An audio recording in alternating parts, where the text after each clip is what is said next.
ఓం స్థాపకాయ చ ధర్మస్య సర్వధర్మస్వరూపిణే అవతార వరిష్ఠాయ రామకృష్ణాయ తే నమః.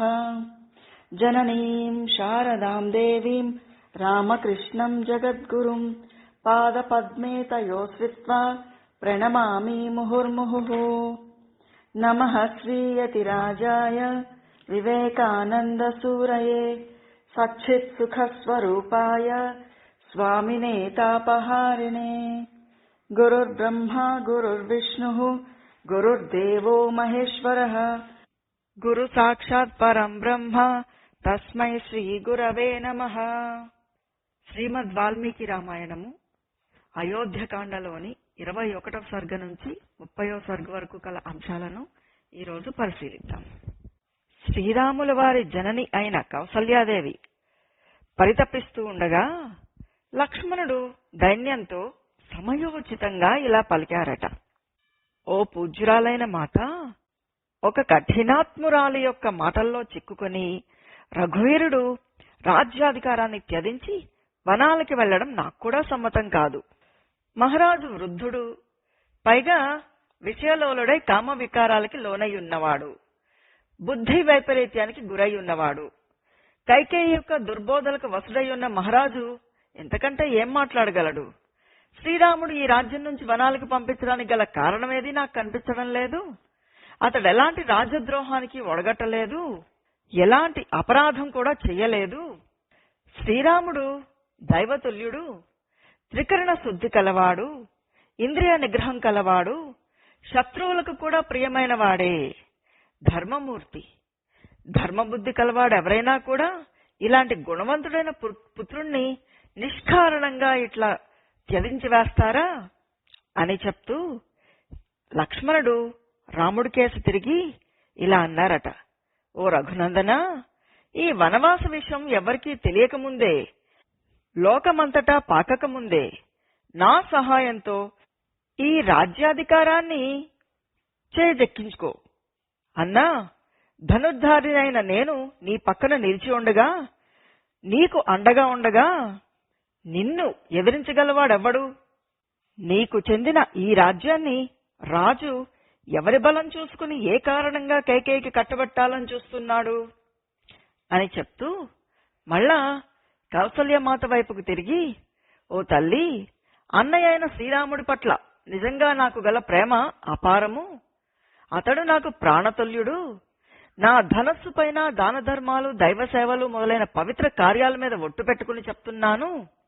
అమ్మా, ప్రజ్వరిల్లుతున్న అగ్నిలో గాని మహారణ్యంలో గాని ప్రవేశించడానికి శ్రీరాముడు సిద్ధమైతే ఆయన కంటే ముందుగా నేనుంటాను. ఈ మాట ముమ్మాటికి నిజమని నమ్ము అని చెప్పారట లక్ష్మణుడు.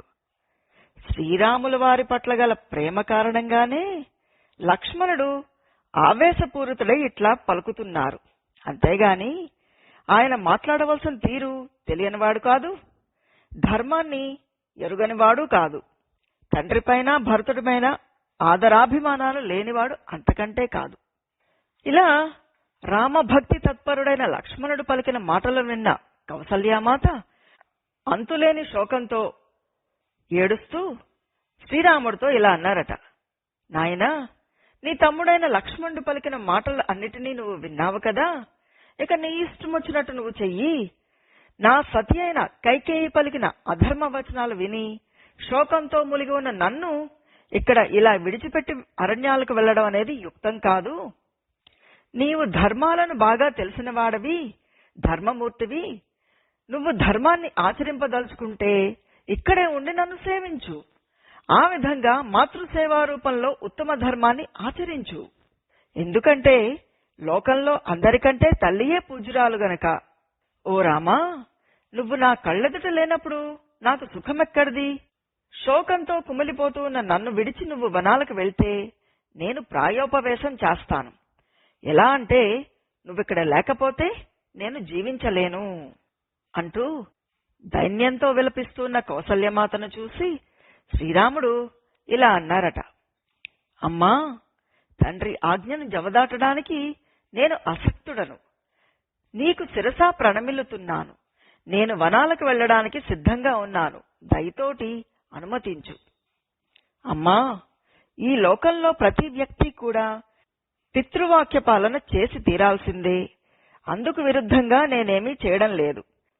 తండ్రి మాటను శిరసావహించిన వాడెవ్వడూ కూడా ధర్మం నుంచి పతనం కాడు అంటూ తల్లితో చెప్పిన శ్రీరాముల వారు తిరిగి లక్ష్మణుడి కేసి చూసి, నాయనా లక్ష్మణ, నాపై నీకు గల ప్రేమ అపారము. కాని అన్నిటినీ తెలిసి కూడా నువ్వు ఇలా పలుకుతున్నావేమిటి? లోకంలో పురుషార్థములలో ధర్మము అగ్రగణ్యము, ప్రధానమైనది. సత్యానికి ధర్మమే ఆధారము. అత్యుత్తమమైన ఈ పిత్రాజ్ఞ ధర్మసమ్మతమైనది. ధర్మనిరతుడైన వాడెవ్వడూ కూడా తండ్రి, తల్లి, బ్రాహ్మణుడు ఆదేశించిన తర్వాత వారి ఆదేశాలను పాటించే తీరాలి. ధర్మమునకు విరుద్ధమైన దుష్ట రాజనీతిని విడిచిపెట్టు. తీవ్రతను మాని ధర్మాన్ని ఆశ్రయించు. నేను చెప్పిన ధర్మ మార్గాన్ని గ్రహించు అంటూ శ్రీరాముల వారు తమ్ముడైన లక్ష్మణుడితో వాత్సల్యపూర్వకంగా పలికి కౌసల్యామాతకు శిరస్సు వంచి ప్రణమిల్లి అంజలి ఘటించి తల్లితో ఇలా అన్నారు. అమ్మా, నా ప్రాణములపై ఆన. నేను వనాలకు వెళ్లడం తథ్యం. అందుకు నువ్వు అనుమతించు. నాకు శుభాశీస్సులను ప్రసాదించు. నేను తండ్రి ఆజ్ఞానుసారం వనవాసాన్ని ముగించుకుని మళ్ళా తిరిగి అయోధ్యకి వస్తాను. అలాగే నేను, నువ్వు, వైదేహి, లక్ష్మణుడు, తల్లి అయిన సుమిత్రాదేవి అందరము కూడా తండ్రి గారి ఆజ్ఞను తలదాల్చవలసిన వారమే. ఇదే సనాతన ధర్మము అంటూ నిస్పృహకు లోనయ్యున్న తల్లితోనూ ఆర్తితో మిక్కిలి పరితపిస్తున్న లక్ష్మణుడితోనూ ధర్మనిష్ఠాపరుడైన ఆ రాముడు పలికిన తీరు స్థితప్రజ్ఞుడైన ఆయనకు మాత్రమే చెల్లుతుంది. ఆయన తిరిగి లక్ష్మణుడితో ఇలా అన్నారట. ఓ లక్ష్మణ, ధర్మార్థ కామ ఫలాలన్నీ కూడా ధర్మాన్ని ఆచరించడం వల్లనే సిద్ధిస్తాయి. ఇందులో సందేహమే లేదు. కానీ అవి ధర్మ విరుద్ధాలైనప్పుడు వాటిని పరిత్యజించే తీరాలి. కేవలం అర్ధపరాయణం అంటే ధనార్జన కోసం పాకులాడడం అనేది ద్వేషించదగినది. అలాగే కామాతురత్వము నిందార్హమైనది. కాబట్టి ధర్మపరమైన కార్యాన్నే ఆచరించవలసి ఉంటుంది. మహారాజు మనకంటే పెద్దవాడు, జ్ఞానవృద్ధుడు, పైగా మనకు తండ్రి. అంతేకాదు గురువు కూడా. క్రోధం వల్ల గాని, సంతోషాతిరేకంగా గాని, కామ ప్రవృత్తి చేయగాని ఆయన ఆదేశించిన కార్యం ఎలాంటిదైనా కూడా మనం దానిని ఆచరించవలసియే ఉంది. అలా చేయకుండా ఉండడం అధర్మం, మహాదోషం. కాబట్టి ఆయన ఆజ్ఞ మనకు శిరోధార్యం.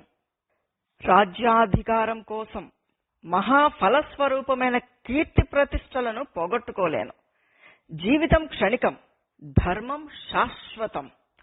అందువల్ల నేడు అధర్మ మార్గంలో తుచ్చమైన ఈ రాజ్యాన్ని నేను కోరుకోను అంటూ దండకారణ్యానికి వెళ్లడానికే శ్రీరాముల వారు నిశ్చయించుకున్న వారై తల్లిని ప్రసన్నురాలుగా చేసుకుని ధర్మస్వరూపాన్ని, దాని రహస్యాలను తల్లికి లక్ష్మణుడికి విపులంగా వివరించారు.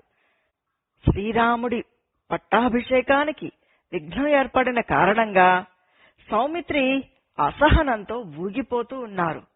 మహాసర్పంలాగా బుసలు కొట్టేస్తూ రోషంతో ఆయన కళ్ళు ఎరుపెక్కిపోయాయి. అలాంటి లక్ష్మణుని దగ్గరికి వెళ్లి మనోనిగ్రహం కల శ్రీరాముడు ధైర్యం వహించి ఏ మాత్రమూ తొణకక బెణకక తనకి ఎంతో ప్రేమపాత్రుడైన తన అనుంగ తమ్ముడితో ఇలా చెప్పారట. ఓ లక్ష్మణ, తండ్రి గారిపై గల రోషాన్ని, నా వనగమనం కారణంగా నీలో పెళ్ళుబుకుతున్న శోకాన్ని విడిచిపెట్టు. ధైర్యాన్ని వహించు. నా ప్రయాణానికి ఎలాంటి ఆటంకాలు లేకుండా చూడు.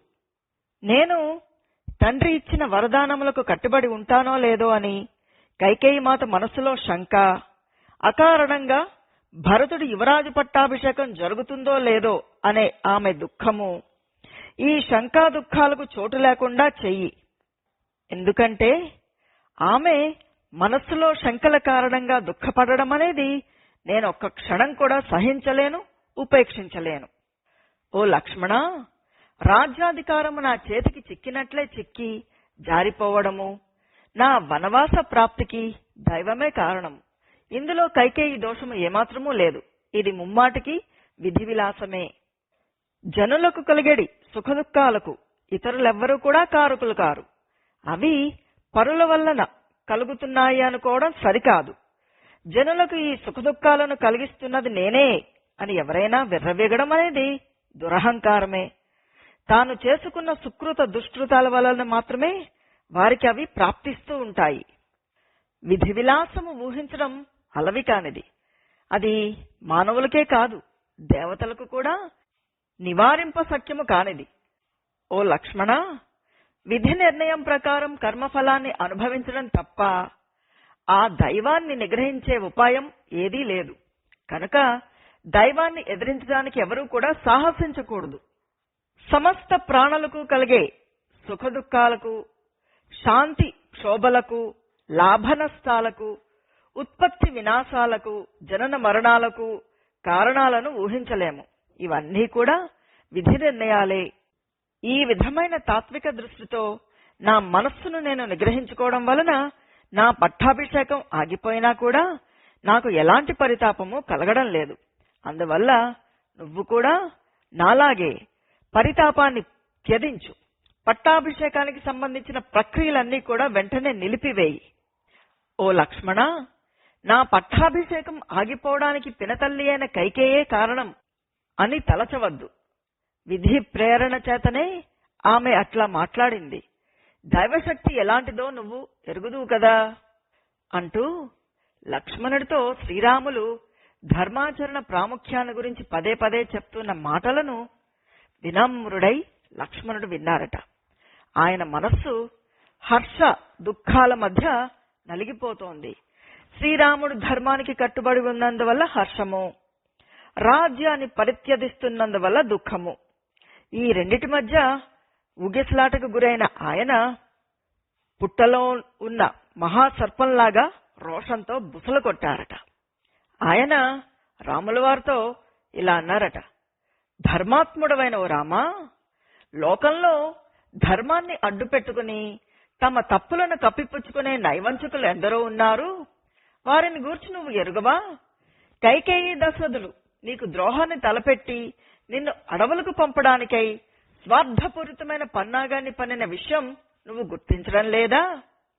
భరతుడికి ఖచ్చితంగా రాజ్యాన్ని కట్టబెట్టాలి అనేది కైకేయి దశరథుల ఏకైక లక్ష్యము.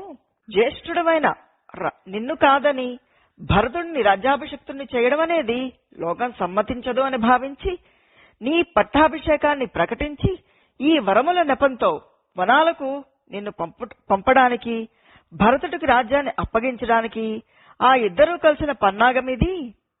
పరాక్రమశాలురు, లోకంచే గౌరవించదగిన వీరులు దైవం మీద ఆధారపడరు. వారు స్వప్రయత్నానికే ప్రాముఖ్యతనిస్తారు. దైవశక్తి, పురుషుని సామర్థ్యము, ఈ రెండిట్లో ఏది గొప్పదో లోకులు నేడు గమనిస్తారు. దైవము, మనుషుడు, వీళ్లలో బలవంతులెవరో బలహీనులెవరో ఇప్పుడు తేటతెల్లమవుతుంది. నీ రాజ్యాభిషేకానికి భంగం కలిగించిన ఆ దైవమే నా పౌరుషం ముందు నేడు తల వంచుతుంది. సమస్త దిక్పాలకులు, అంతేకాదు ముల్లోకాలలో సాటిలేని మహావీరులందరూ ఏకమై వచ్చినా ఈ రోజు ఈ రాముడి పట్టాభిషేకాన్ని ఆపలేరు. ఇక ఈ తండ్రి గారు ఒక లెక్క. ఓ రామా, నేడు రహస్యంగా నీ వనవాసాలకు కుతంత్రాలు పన్నిన వారే 14 సంవత్సరాలు అడవులలో నివసించాల్సి వస్తుంది. హే ప్రభో, నేను నీ దాసుడను. నీ ఏ శత్రువు యొక్క ప్రాణాలు తీయాలో, వారి మిత్రులను ఎవరిని హతమార్చాలో, ఏ విరోధుల కీర్తి ప్రతిష్టలు రూపుమాపాలో నువ్వు తెలుపుము.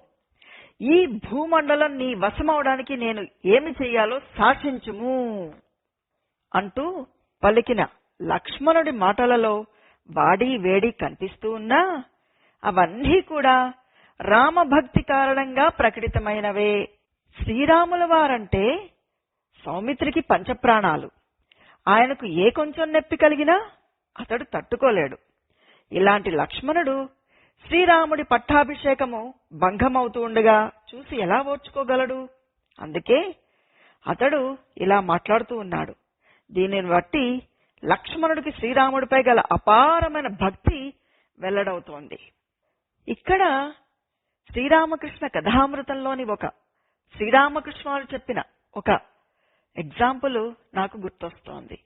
ఎద్దులను కొనుగోలు చేయడానికి సంతకి వెళ్లిన ఒక రైతు ఆ ఎద్దుల యొక్క పనితీరును పరీక్షించడానికై వాటి తోక కింద చెయ్యి పెడతాడట. అలా పెట్టినప్పుడు ముడుచుకుని కింద పడుకునే ఎద్దులను అతడు ఎంచుకోడు. ఏ ఎద్దైతే తోక కింద చెయ్యి పెట్టిన వెంటనే ఎగిరి తంతుందో దానిని అతడు ఎన్నుకుంటాడట.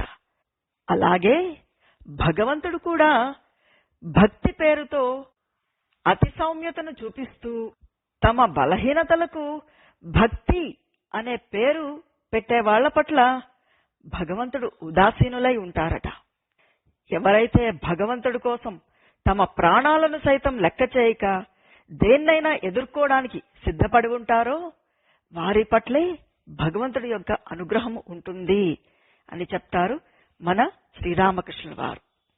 లక్ష్మణస్వామిలోని ఈ పౌరుషమే శ్రీరామచంద్ర ప్రభు పట్ల ఆయనకు గల ఈ అపార ప్రేమే వనవాస సమయంలో 14 ఏళ్ల పాటు శ్రీరాముల వారిని సేవించడానికి కావలసిన అర్హతను పొందేలా చేసింది. తండ్రి ఆజ్ఞను పాటించడానికే కృత నిశ్చయుడైన శ్రీరాముడి మనోభావాలను గుర్తించినదైన కౌసల్యాదేవి సంతతధారగా కన్నీరు కారుస్తూ గద్గద స్వరంతో ధర్మయుక్తంగా ఇలా పలికారట. ఓ రామా, నీ ఎడబాటు వలన కలిగడి శోకాగ్ని నా మనస్సు నుంచే పుట్టింది. అలాగే నువ్వు ఎప్పుడు వస్తావు అనే చింతయే నా చిత్తంలో ఆ శోకాగ్ని ఏర్పడ్డానికి హేతువయ్యింది. ఓ పుత్రా, ముందుకు సాగిపోతూ ఉన్న తన దూడ వెంట పాడియావు వెళ్లిన రీతిగా నేను నీ వెంట అడవులకు నిన్ను అనుసరిస్తూ వస్తాను అంటూ పలికారట కౌసల్యామాత. ఇక్కడ కూడా శ్రీరామకృష్ణ వారు కథామృతంలో చెప్పిన ఒక మాట జ్ఞప్తికి వస్తోంది. దూడ వెంట పరుగిడే ఆవులాగా భక్తుడి వెంట భగవంతుడు ఎక్కడున్నా కూడా పరిగెత్తుకుంటూ వచ్చేస్తారు అని చెప్తారు రామకృష్ణ వారు. భక్తుల పట్ల భగవంతుడు చూపించే ప్రేమ సాధారణ మాతృమూర్తులు చూపించే ప్రేమకి కొన్ని కోట్ల రెట్లు అధికతరమైనది. ఇంకా చెప్పాలంటే వెలకట్టలేనిది, అనంతమైనది. మిక్కిలి దుఃఖితయ్యి ఉన్న తల్లి మాటలను విన్న శ్రీరాముల వారు ఆవిడతో ఇలా అన్నారట. తల్లి, మహారాజు కైకేయిచే వంచబడ్డారు. నేను అరణ్యాలకు వెళ్ళిపోతున్నాను. నువ్వు కూడా ఆయనకు తోడు నీడగా ఇక్కడ ఉండనిచో ఆయన నిశ్చయంగా జీవించి ఉండరు.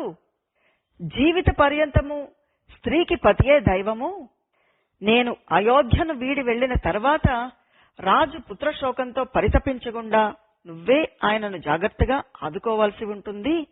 దుర్భరమైన ఈ శోకము వృద్ధుడైన మహారాజును కుంగదీయకుండా అనుక్షణము అప్రమత్తురాలవై ఆయనను సేవిస్తూ ఉండు అంటూ తల్లితో చెప్పారట శ్రీరాముల వారు. ఇలా వనవాసానికి వెళ్లడానికే నిశ్చయించుకుని ఉన్న శ్రీరాముణ్ణి ఆ కౌసల్యాదేవి తదేక దృష్టితో చూశారట.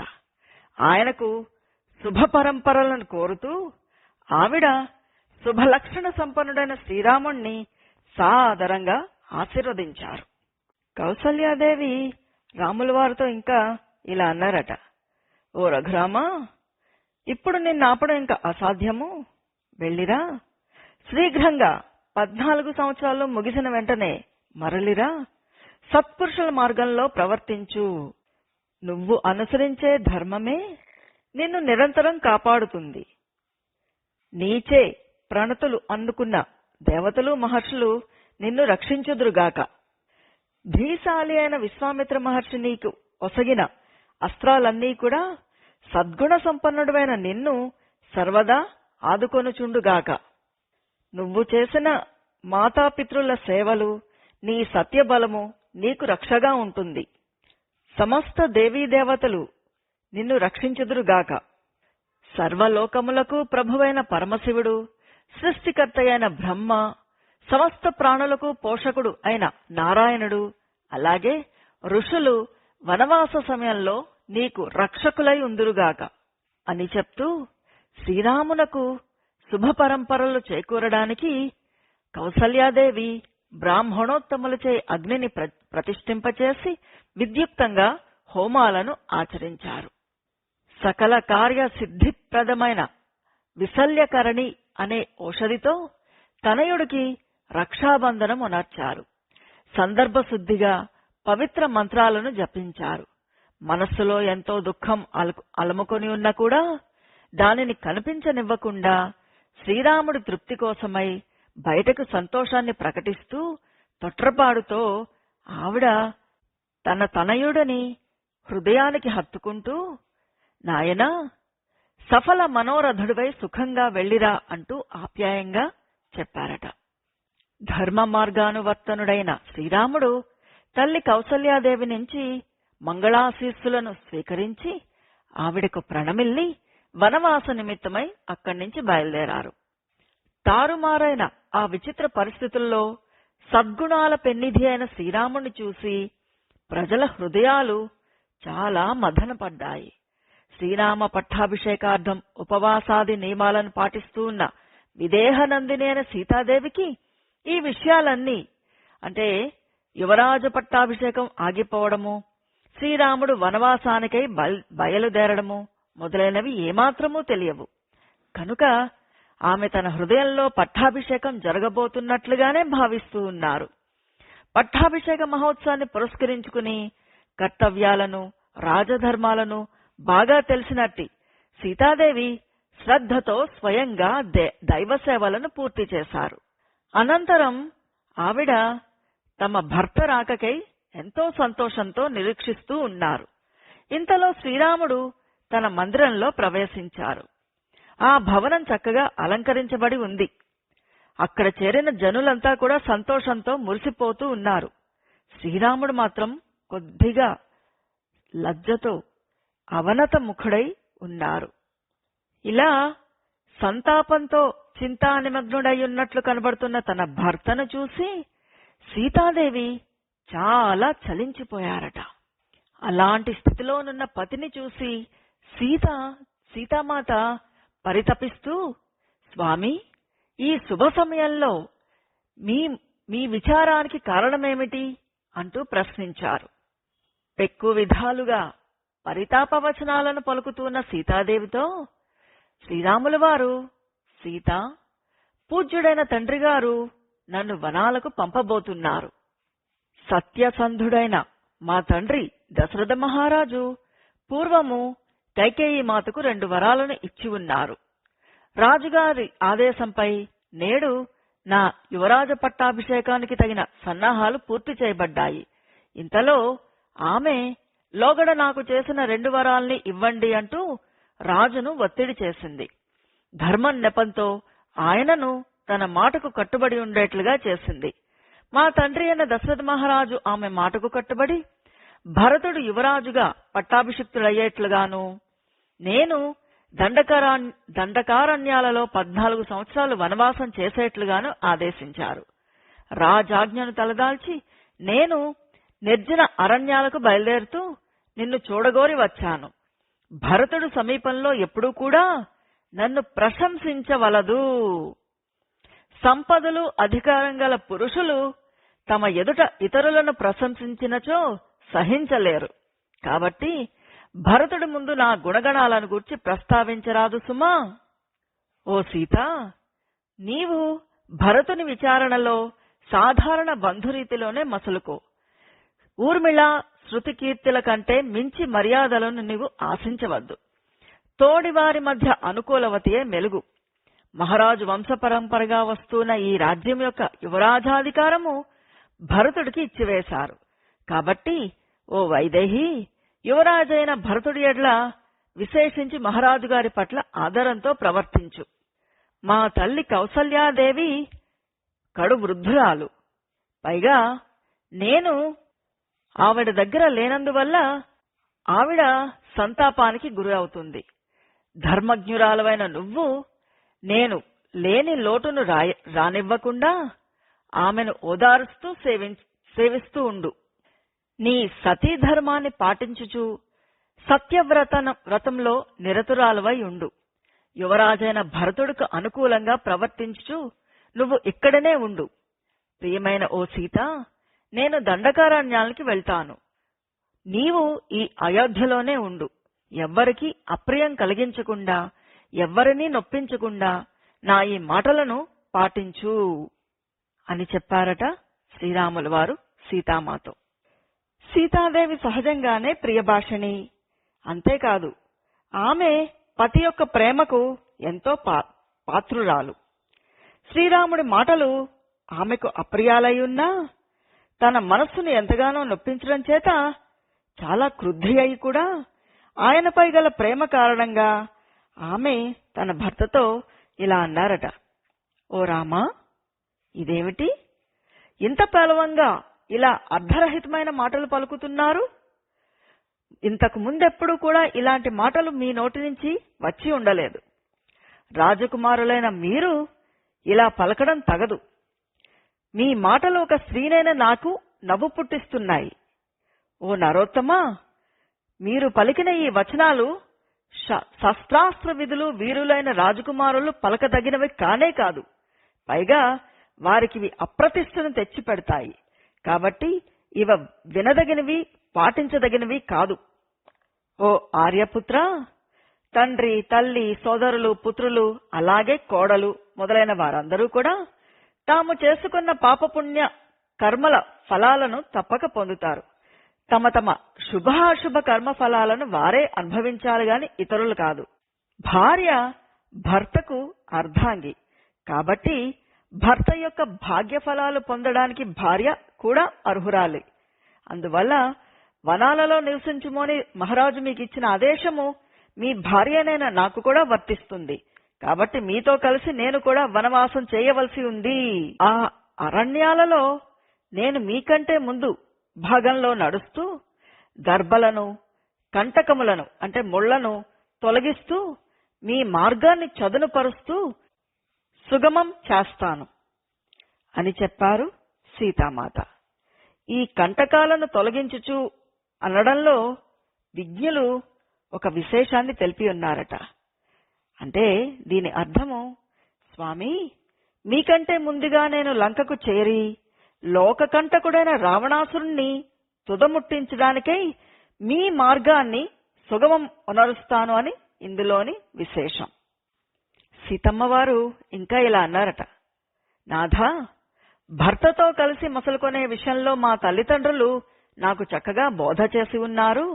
అలాగే అత్తమామల ఎడల, తోటి వారి తోడను తదితర విషయాల్లో ప్రవర్తించడం గూర్చి వారి దగ్గర నేను సుశిక్షితురాలనయ్యాను. ఎవరి పట్ల ఎలా ప్రవర్తించాలి అన్న విషయం ఇప్పుడు నాకు ప్రత్యేకంగా బోధించాల్సిన అవసరం లేదు. ఓ మహావీరా, నియమనిష్టలతో బ్రహ్మచర్యాన్ని పాటిస్తూ నేను నిత్యము మీకు శుశ్రూషలు చేస్తూ ఉంటాను. అలాంటి సౌభాగ్యం ముందు త్రిలోకైశ్వర్యాలు సైతం దిగదుడిపే. అలాగే అన్నపానాదుల విషయంలో మీకు నేను ఎలాంటి కష్టాన్ని కలిగించను. మీతో పాటు నిస్సంకోచంగా కందమూల ఫలములను ఆహారంగా స్వీకరిస్తూ గడుపుతాను. మీరు లేకుండా స్వర్గవాస సుఖాలను లభించినా కూడా వాటిని నేను ఇష్టపడను. మీ వెంట ఉండడం తప్ప ఇంక నాకేమీ అక్కర్లేదు. నా హృదయంలో మిమ్మల్నే పూర్తిగా నింపుకొని ఉన్నాను. మీకు నేను దూరమైతే మరణించడం తథ్యం.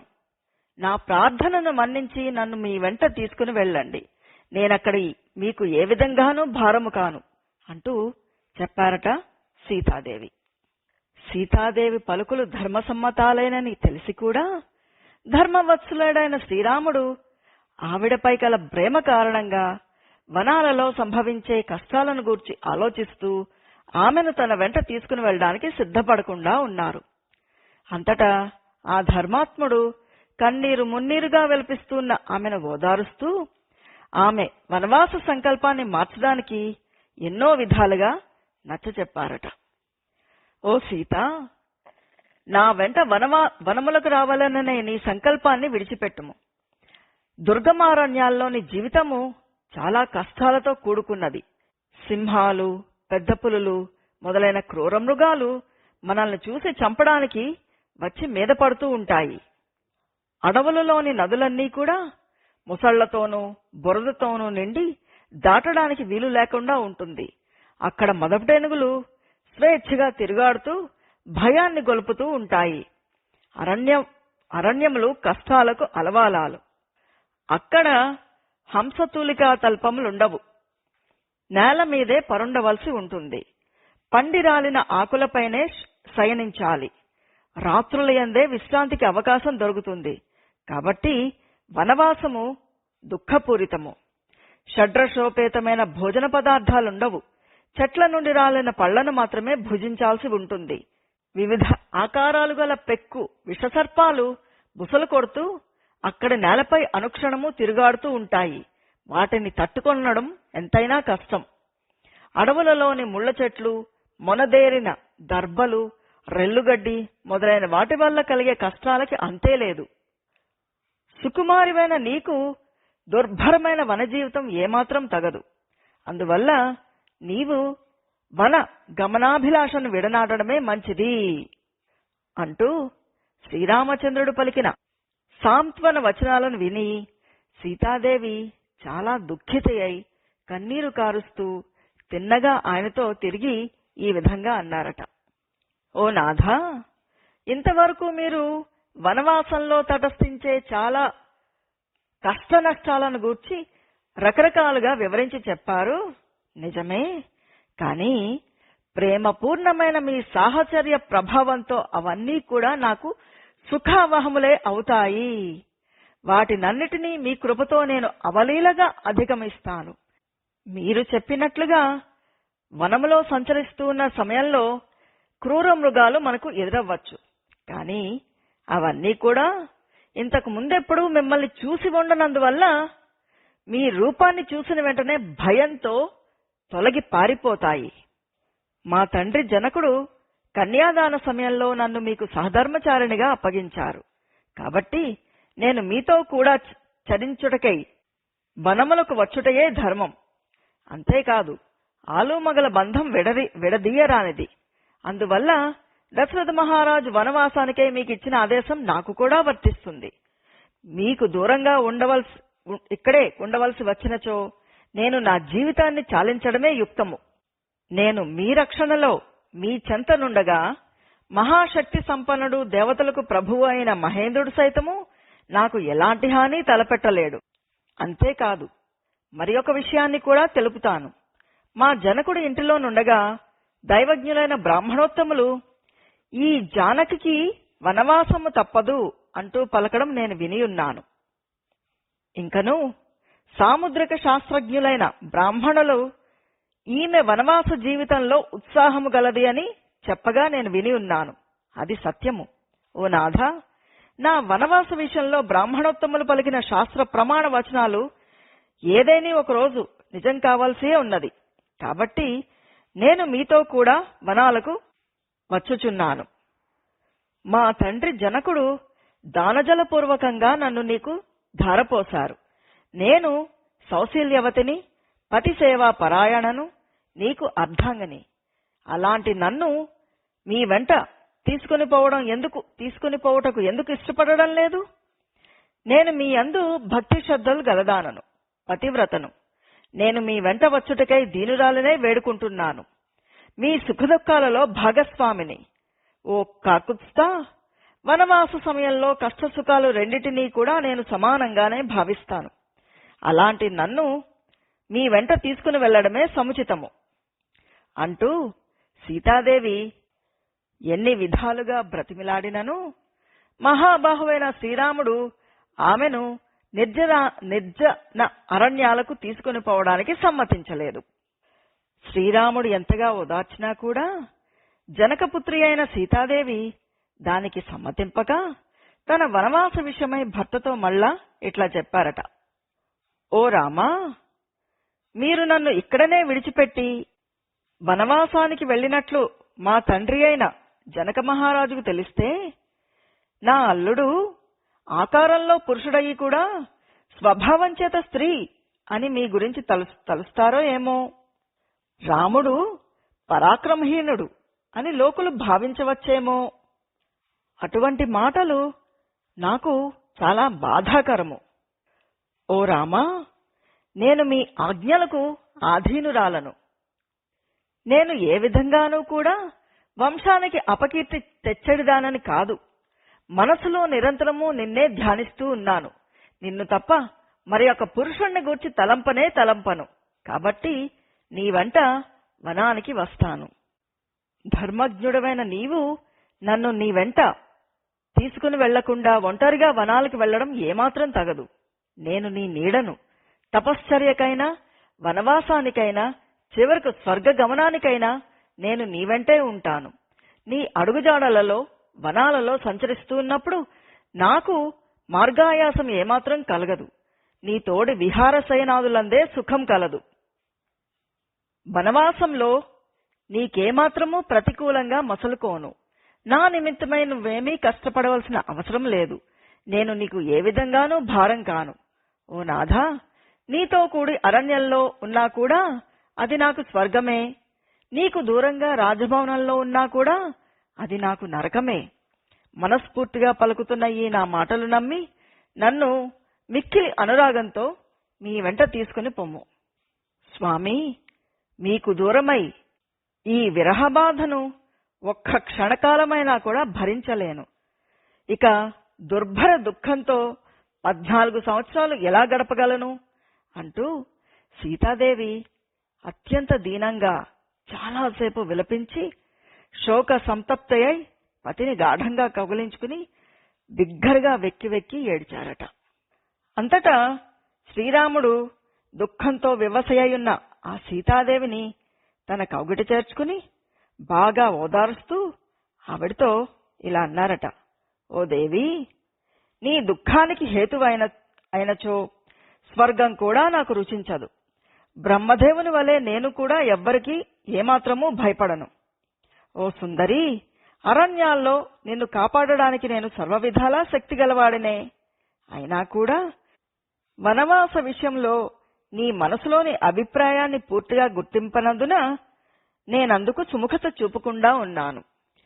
నాతో కలిసి వనవాసం చేయడానికే బ్రహ్మ నిన్ను సృష్టించి ఉన్నారు కాబోలు. అలాగే ఆత్మాభిమానం కలవాడు కీర్తిని విడిచిపెట్టలేనట్లు నేను నిన్ను త్యజించలేను. సతీ సమేతంగా వనములలో నివసించడం ప్రాచీనులైన రాజర్షులు పాటించిన ధర్మమే. ఆ ధర్మాన్ని అనుసరించి నేను కూడా నీతో కలిసి వనవాసం చేస్తాను.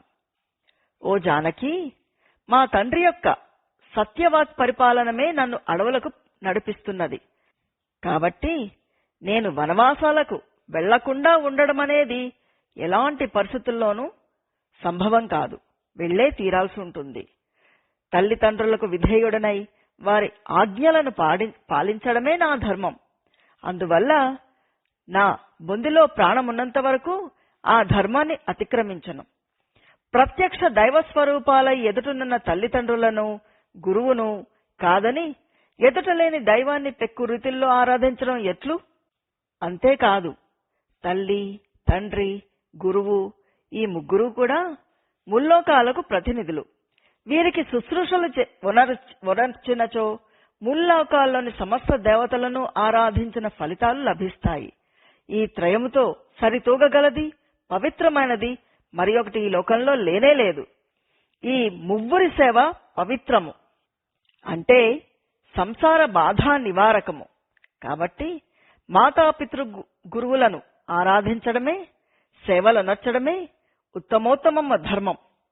దృఢ దీక్షతో నిరంతరము మాతాపితృ గురువులకు సేవ చేసేవారైన మానవులు క్రమంగా దేవలోకాన్ని, గంధర్వలోకాన్ని, గోలోకాన్ని, సత్యలోకాన్ని తదితర మహాలోకాలని పొందుతారు.